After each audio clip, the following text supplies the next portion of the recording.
What is up, guys? Welcome back to the channel. I hope you guys are enjoying the videos. Today we have something a little different. We're wrapping this beautiful ZX6R.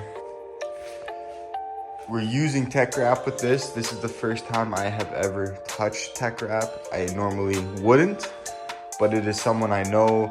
They had the vinyl and I was like, hey, you know what? It'd be something new. So we're gonna give it a try. So this is the vinyl. As you can see, it is teckwrap. It's a, I don't even know what you would call this. It's like a neon chrome. Looks crazy. Like I was saying, this is the first time I have ever really used teckwrap. Primarily, unless otherwise, we usually only use Avery Dennison or 3M.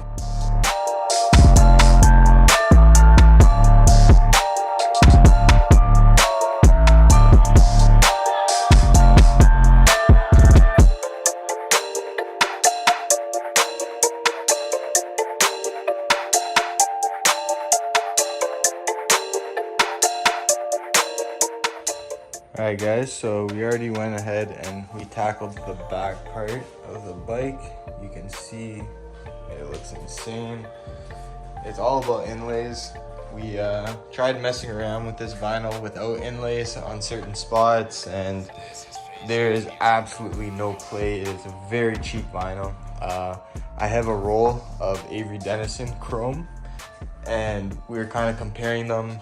I'll do a little quick example just to show you guys the difference, but this is, I hate to say it, this is some absolute trash vinyl, and this is why I said we do not typically use this stuff, because you pay for what you get. So right off the bat, when we peel it back, you can see the air release channels. Let's zoom in a little bit.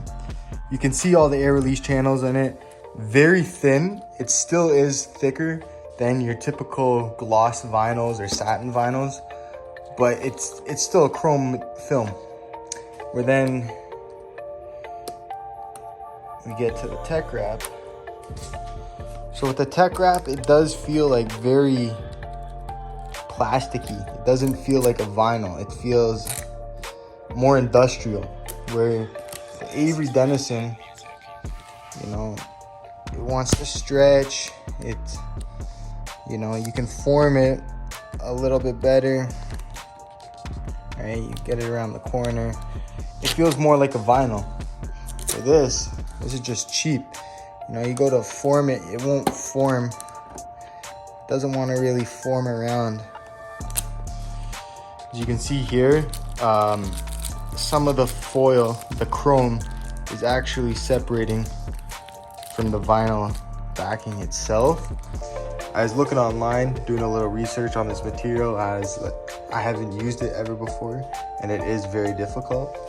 So I found online a lot of people were saying this material is not meant for vehicle wraps. It's more meant for designs and decals, flat surface, because there's absolutely no stretch or play in this material whatsoever. So that's kind of what I found. A lot of people were against it, but if you do know how to install it, it's a nice reward. It's just a lot of seams, and it's by far not a beginner wrap. So if you're just starting, I would not suggest this, because it's just not going to come out the way you want it to.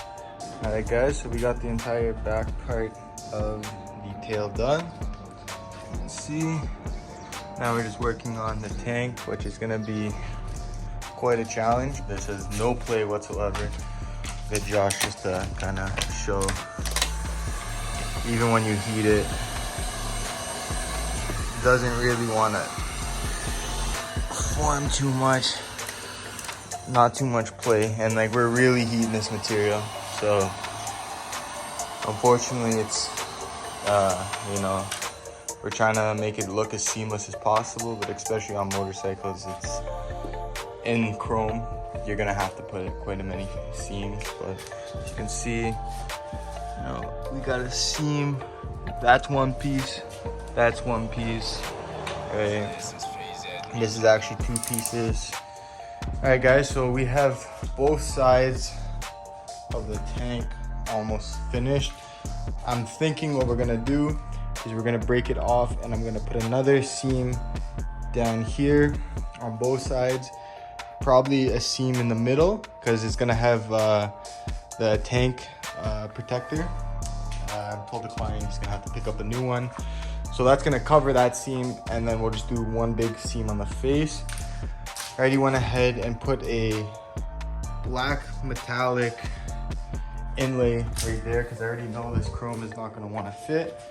And then along with in these recesses, we're also going to go ahead and put one in the front. Next up, we just removed every single bolt off the fairing piece and took the top windscreen off. That way we can wrap over everything nice and clean. Next, we're just going to take off the mirrors on both sides and the side markers, and then we're pretty much set to go. So this is what we have so far, guys. You can see we started on this front piece of the gas tank. We added this gloss black metallic inlay.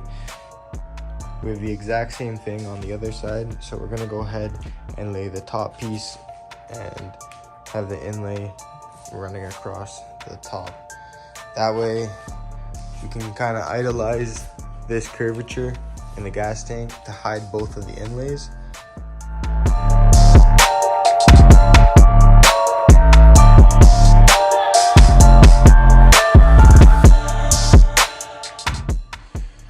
Alright guys, so we're just working on the top piece of the gas tank right now. You can see we went ahead and removed this the cover for the gas cap, and I've got a cloth shoved in there, so it's a little scary. I gotta put a little bit of heat around this area with the open gas tank.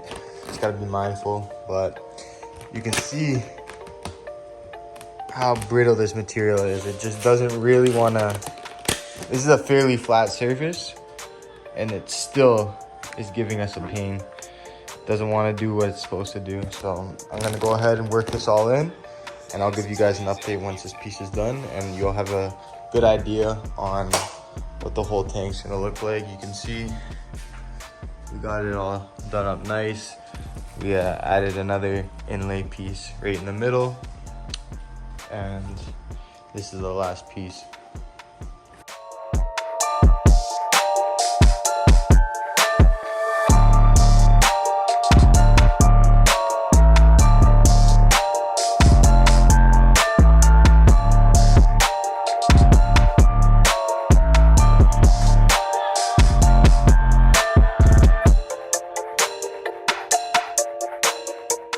You can see we finished this side. We just got to cut out that little inlay piece where the side marker is. We're most likely just going to do this gloss black just to flow with everything else. Walking around, you see the whole tank's done, the upper piece. We have these inlays on the bottom. We just need to start on this piece. Alright guys, I just wanted to wait till the next day so I could get the bike out in the sun and you guys can get a nice look at it. But as you can see, everything's wrapped up. Teckwrap neochrome. Looks insane. We were gonna do his wheels, but it was just too much of a hassle, especially with the wheels on the bike.